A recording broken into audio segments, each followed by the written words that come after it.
Hello and welcome to our second broadcast of Club 440.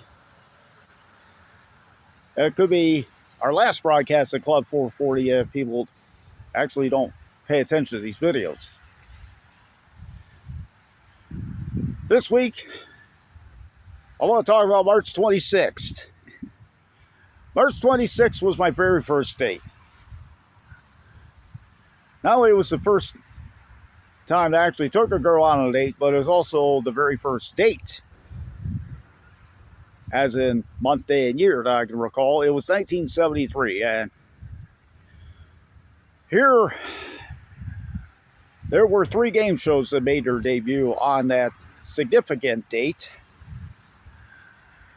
2 of them I discovered were retreads, while the other one was a brand new show that is still lingering with us today. Well, let's start with the first program. It was titled Baffle. It was an updated version of a show called PDQ. It aired on NBC and replaced Concentration, which we can legitimately say will go down as the longest running daytime game show on the network. A couple of game shows came along the pike, the Hollywood Squares and Wheel of Fortune, but Concentration, I think, lasted, 15 years and change.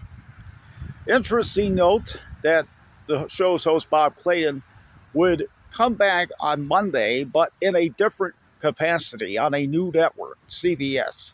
He would serve as the announcer for the $10,000 pyramid. Now, they wouldn't add another zero until 12 and a half years later.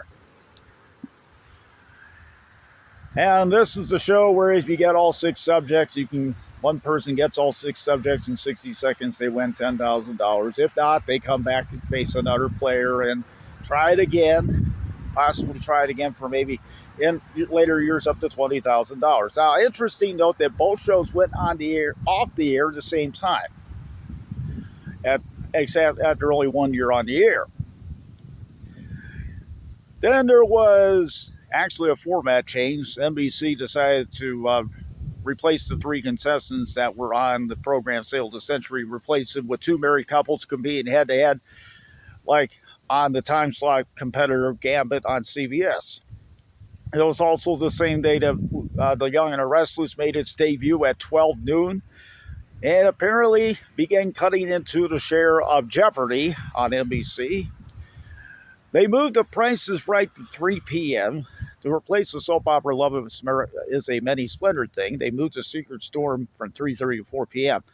So The Price is Right comes on right after the Edge of Night, and before that you had The Guiding Light, so it seemed like daytime was becoming rhyme time.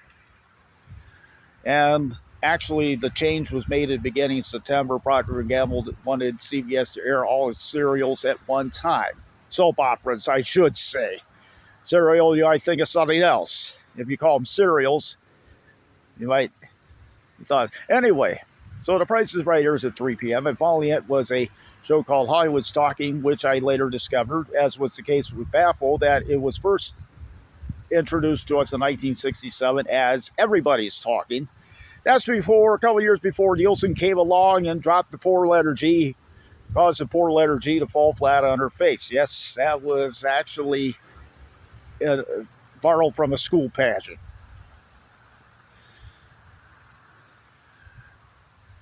Now, Jack Barry, who created Hollywood's Talking, wanted Betty White to host, but the network insisted on going with Jeff Everett. So the show only lasted, needless to say, only 3 months, and it's replaced by Match Game 73 with Gene Rayburn, and we see Betty White as a semi-regular panelist. Brett Summers and Richard Dawson starred from the beginning. It wasn't until the fall that Charles Nelson Riley became a regular panelist. Next, we have the show that replaced Sail the Century, The Wizard of Oz. Now, The Wizard of Oz was a popular, annual staple on NBC.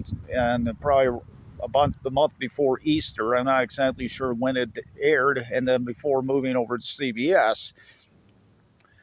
But The Wizard of Oz is notorious in that it was the first game show that introduced Americans to this bushy-haired Canadian by the name of Alex Trebek. Bert Sugarman was executive producer. He also did the Midnight Special, and he didn't really believe in using digital readouts, but video boards, which seem to become the norm these days, were actually used somewhat frequently back then. And on some game shows anyway. So the Wizard of Oz lasted a year. There's a episode floating around YouTube. That's the only known episode that out there. Finally, we come to, and Jeff Edwards would recover from the cancellation of Hollywood's Talking to host the new Treasure Hunt, which somehow Chuck Barris got a hold of. And when Chuck Barris gets a hold of something, it's like game show conventional wisdom that goes out the window. Finally, it pays to be ignorant. Never saw this show, but I understand it was a radio quiz show. I don't know if they tried it on TV once before, but apparently the producers of this show thought that Joe Flynn would be the perfect host in his typecasting. You know, he's the one that had to deal with all those ignoramuses as Captain Wallace Binghamton on the sitcom McHale's Navy. So there we have it. That's a brief synopsis of game shows that debuted in 1973.